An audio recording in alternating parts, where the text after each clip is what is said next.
तो देखते हैं यहाँ पे क्वेश्चन नंबर 7 में हमसे क्या पूछा गया है। On what basis would you classify energy sources as renewable and non renewable, inexhaustible and exhaustible, are the option given in A and B the same. तो यहाँ पे हमें दो पॉइंट दे रखे हैं, रिन्यूएबल एंड नॉन रिन्यूएबल, और B में हमें यहाँ पे दे रखा है इन एग्जॉस्टेबल एंड एग्जॉस्टेबल, और हमें यहाँ पे बताना है कि दोनों चीज सेम है कि नहीं है। अगर है तो हमें यहाँ पे कुछ रीजंस भी लिखने पड़ेंगे।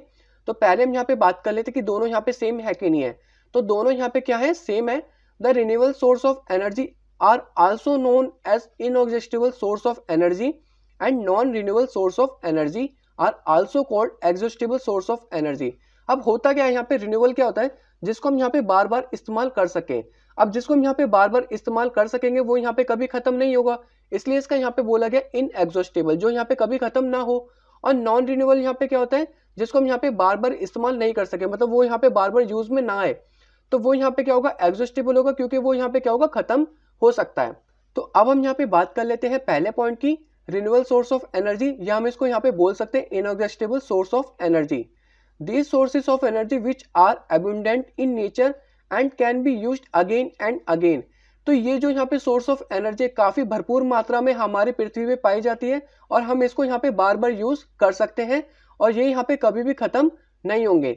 जैसे कि यहाँ पे बात की जाए तो यहाँ पे पानी हो गया और यहाँ पे वुड हो गया, क्योंकि वुड यहाँ पे क्या होंगे, बार बार बनते रहेंगे, पेड़ यहाँ पे बार बार बनते रहेंगे, और ये कभी खत्म नहीं होंगे, और पानी भी यहाँ पे क्या होंगे, कभी खत्म नहीं हो सकते।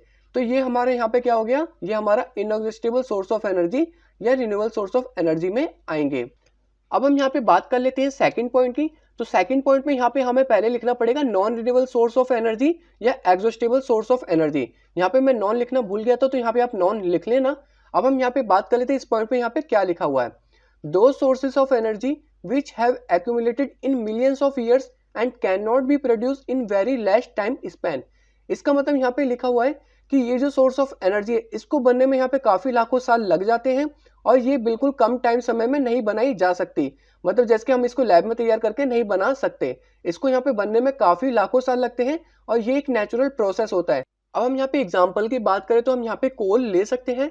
कोल यहाँ पे क्या बनता है, डेड वेजिटेशन से बनता है। होता क्या है, जो हमारे वेजिटेशन होते हैं वो यहाँ पे क्या होते हैं, मर जाते हैं और डीप अर्थ में बरी हो जाते हैं, और वहां पे काफी लाखों साल रहने के बाद वो यहाँ पे हाई प्रेशर के कारण किस में चेंज हो जाते हैं, हमारे कोल में चेंज हो जाते हैं। और कोल हमारा फॉसिल फ्यूल्स की कैटेगरी में आता है, और इसको बनने में यहाँ पे लाखों साल लगते हैं, तो इसको तुरंत नहीं बनाया जा सकता, इसलिए ये हमारा एग्जॉस्टेबल सोर्स ऑफ एनर्जी है। अगर ये एक बार खत्म हो गए तो हम इसे दोबारा यूज नहीं कर सकते, इसलिए हमारा यहाँ पे non renewable source of energy में भी आता है। होप आपको यहाँ पे दोनों पॉइंट क्लियर हो गए होंगे। अब हम यहाँ पे चलते हैं अपने नेक्स्ट क्वेश्चन की तरफ।